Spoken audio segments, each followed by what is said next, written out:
వ్యాస భగవానుడు వేదాలు, ఉపనిషత్తులు, వారి శిష్యులు అందరూ వెలసినటువంటి ప్రదేశం. ఈ ప్రదేశంలోని వ్యాస భగవానుడు 4 వేదాలు రచించారని చెప్తున్నారు.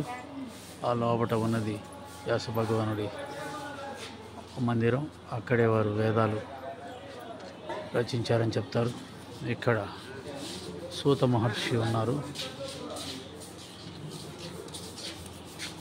సనక సనందనాథుడు, సౌనకుడు, నాట్ సూతుడు కాదు, సౌనకుడు.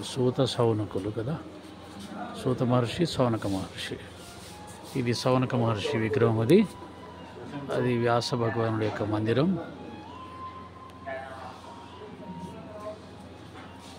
అక్కడే వారు వేదాలు రాశారని చెప్తున్నారు.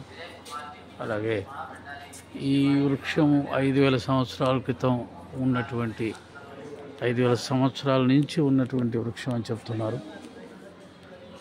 అలాగే ఉంది చూస్తుంటే. బహుశా ఈ వృక్షం కిందే వారు వేదాలను రచించుంటారు. తర్వాత ఇక్కడే దత్తాత్రేయ స్వామి వారు కూడా,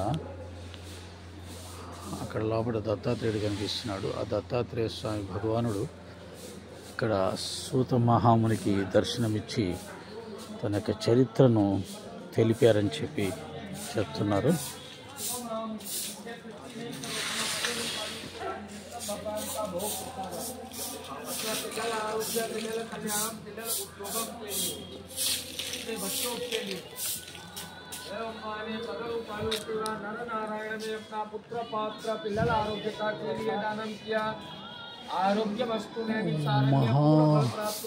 వేదవ్యాస్ ద్వారా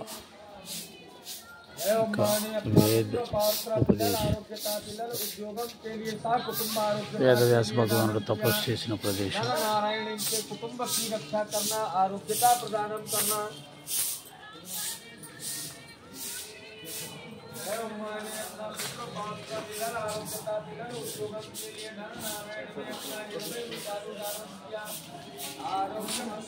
ఒక మాట చెప్పాలంటే వేదవ్యాసుడితో పాటు చాలామంది ఋషులు, మునులు అందరూ కూడా ఇక్కడే తపస్సు చేశారు. ఇక్కడే సత్సంగాలు చేశారు, అనేక రచనలు చేశారు,